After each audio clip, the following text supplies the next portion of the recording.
Hey folks, it's a Wednesday morning again, and I've just got enough time for another quick recommendation video. And I thought this morning I would recommend something of my own for a change. I'm not going to do that all the time, but there's one particular book that's out there of mine that I feel like needs to get, well, there's obviously quite a few I feel like need to get more attention than they do. And over the next few weeks, hopefully I'll talk about some from other publishers. I want to talk about Monster Aces from Pro Se. In fact, originally that's the one I was going to talk about this morning, but I just went up and looked in my storage area where I keep copies of the books that I sell at conventions and so forth, and I'm completely out of it. I sold out of every copy of it between Dragon Con, Archon, everything else last year. I sold every copy, so I'm going to have to get back with Pro Se and get some more copies so I can actually show you one. There's also books like the Mars McCoy duology that I was sort of the showrunner for Airship 27. It's sort of a Flash Gordon, Buck Rogers type, throwback story. Those two books I think deserve a lot more attention. And again, because every book I've mentioned so far, there's me, but there's a lot of other people involved too, lots of other writers. Now, today, really quickly, I'm going to talk about a book that's just me, and it's from White Rocket, but I think it's probably my lowest selling book, and not deservedly so. It's just that I think, I asked people on Facebook, I asked some people I trust on Facebook, some of my friends, I said, what is it about this book do you think that keeps it from taking off? And they almost unanimously said the cover. So I'm going to show you the cover and see what you think. That book is Hawk, Hand of the Machine. Okay. And the cover is, to me, is supposed to indicate heroic action figure hero in a space opera setting, and I feel like it does that. But I think people look at it and think it's a comic book, but it's obviously not. They think, and it's a really big book, by the way, too. This is one of my longer books. This is 354 pages. But I guess people don't know what to make of it. It's not a fleet action space opera like, so many. It's not a vast cast like the Legion trilogy. But Hawk is the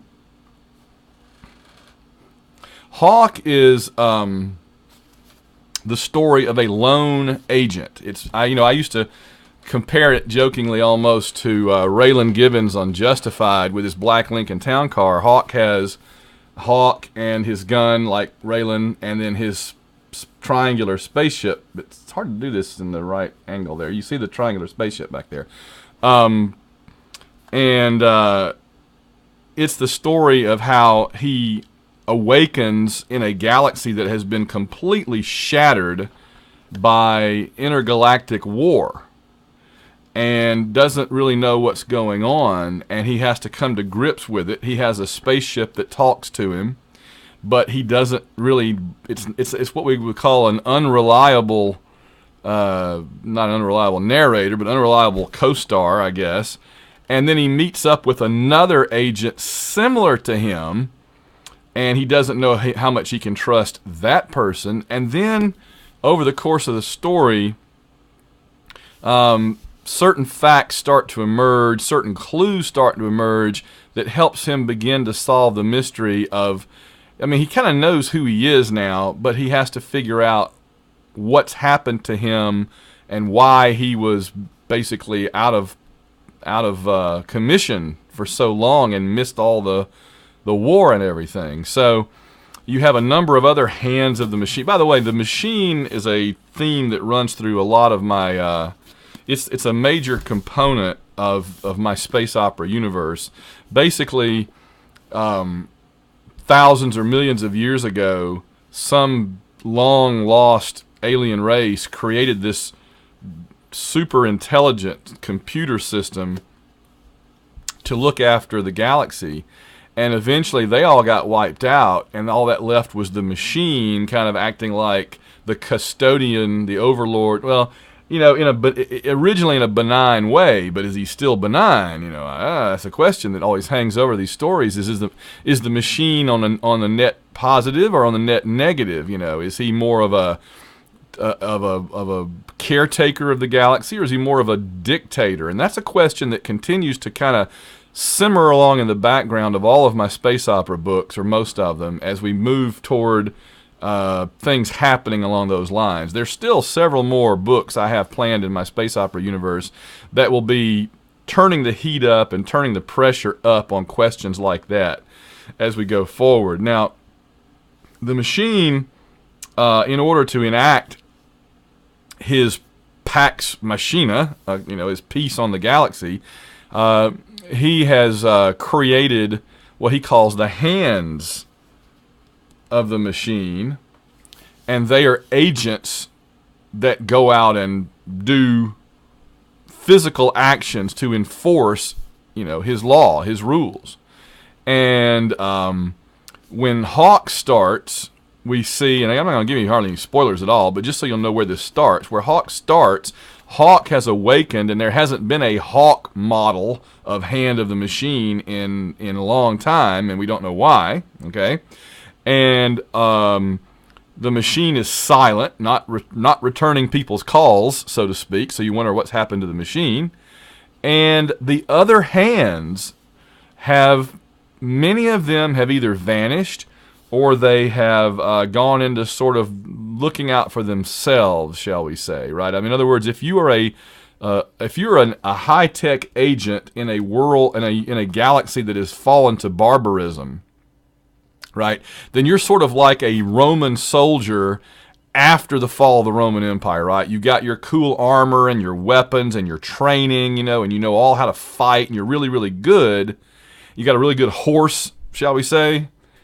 And then you're surrounded by barbarians who don't believe in technology of that era, don't believe in science, don't believe in reason, and they're just, in barbarism. And so Hawk is in that situation, and he's encountering others that maybe used to be the equivalent of Roman soldiers or knights, but are now using their abilities and their technology for their own gain.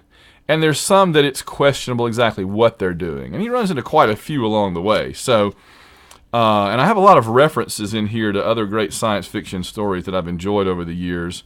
So, let me read for you the very beginning, just to kind of show you how I wrote it, because I'm kind of proud of the start of this book. And by the way, it also includes, this latest edition includes the basic map of my universe, the above, and then our universe, and then the below. The gods are from the above, like Lucian and Baranak. They live in the above. The below is where like the demons and creatures that we saw in the Legion trilogy, where they dwell and where they come from. Then there's our universe is kind of in the middle. And so in the different books in my space opera series, which is Lucian, Baranak, the Legion trilogy, Cold Lightning, and Hawk so far, I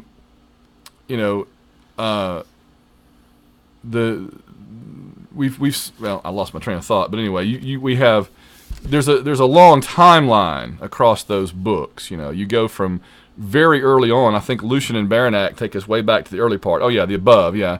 And then as you go forward, you see the legions, and then later on you see the hands. Okay, after the Machine has awoken. So you have that map. You also have the eras of the Shattering Universe. And you realize that Hawk takes place in the very last era, which is the Shattered Galaxy era. And then I also included a great long dramatis personae where I list all the various hands, and they're based on birds. And then so anyway, let me read you a little bit at the very beginning. Different chapters feature a different main character, so it's not just Hawk. There's also Falcon and Raven that get chapters from their point of view, kind of like the Game of Thrones books have different chapters that are labeled for different characters, and you get their point of view in that character. That's kind of how I did this. So Hawk has the majority or the plurality of chapters, but Falcon and Raven get their own chapters too. Falcon's a big hulking cyborg guy. Raven is a lithe, female sort of internal affairs agent with a sword as well as a weapon. So they're very interesting characters in their own right, I believe. Okay, so here's the beginning, and this is from Hawk's point of view. Hawk awoke naked and screaming in the heart of a shattered galaxy. He sat up. Instantly, a wave of sensations flooded his mind, threatening to drown him, to sweep him away into gibbering insanity. As he rocked back and forth, moaning, he brought his hands to his head. Something dangled from his arms, he saw. Tubes, thin and fluid-filled, attached by needles to his flesh, his veins. Eyes focusing slowly, he grasped them and ripped them out. He wasn't screaming any longer. In the few seconds since he'd awoken, he'd begun to sort through the layers of sensory overload and separate the various kinds of input he was receiving. Light, sound, touch, taste, smell. The last two were strongest at the moment. A smell of smoke, thin but growing, in the air, and the taste of blood and metal in his mouth. Warning, his instinct screamed at him silently, "Be prepared to move." The next sensation to penetrate his mind came via touch, the feeling of something cold beneath him. He realized he was sitting on the edge of a metal table of some kind and that he was naked. The world spun around him as he tried to look out at his surroundings. A sense of nausea crept up from the depths of his stomach, causing him to grip the cold table's edge tightly with both hands. Where was he? For that matter, who was he? So that's the beginning of Hawk, and it's a book I'm really proud of. I think I do some pretty strong writing in this book, and I love the characters. I love the action, lots of action, alien, monsters, invasion. I mean, it's all got a very. It's not just random. I mean, this is a core part of my space opera series. Although it is toward the end, but I mean, it just the way that I've been doing it. I've been writing books in different chronological parts of that series, but they're not really spoilers for each other, because what it does is it gives you a self-contained story in each one of those compartments, and it gives you a glimpse of this is what the galaxy's like during this period, this is what the galaxy's like during this period, this is what it's like here, and you start asking the question, well, what happened to make it go from this to this, and what happened to make it go from this to shattered, right? Shattered galaxy. Where did the gods go? Where did the gods come from? Why are there human hands? What happened to, were there hands before humans? There must have been if the machine predates humanity. What happened to them, right? There's a lot of mysteries. And then, of course, there's the big MacGuffin of my entire space opera series, which is the Sword of Baranak, that big golden sword, which you learn a lot about in Baranak, obviously. You see it again in Lucian. You see it all the way through the Legion trilogy. In fact, I think maybe Hawk is the only book it doesn't appear. No. It appears in Hawk too, I believe. Yeah, I think it's in here too. So the Sword of Baranak is the only thing that's in every book. I'm pretty sure about that. It's the thing that ties them all together. There's a little secret tidbit for you if you hadn't picked up on that already, is that big golden sword is what ties all of them together. It kind of has been around forever. It's almost like the ring of Sauron or something in all the Hobbit and Lord of the Rings books. So, okay, so that's Hawk. I wish you'd check it out. I hope you will. It's on Amazon. Any bookstore can get it. It's on Kindle. If you want to get it on Kindle and read, I think it's only $2 or $3 at most on Kindle. The paperback is $15. I certainly have it at conventions when I go. And here's a look at it one more time. That great Raoul Roque cover. I guess I could do a new edition of it that would be exactly the same, but just a different cover. But I love this cover. I think that cover is awesome. So we'll see. I don't know. Gotta run. You guys take it easy, and I hope you'll check out Hawk and the rest of my space opera series. And I'll be back again on Friday. I should be back on Friday with another long-form video where we'll talk about some other topic that you guys want to hear about. And until then, take it easy.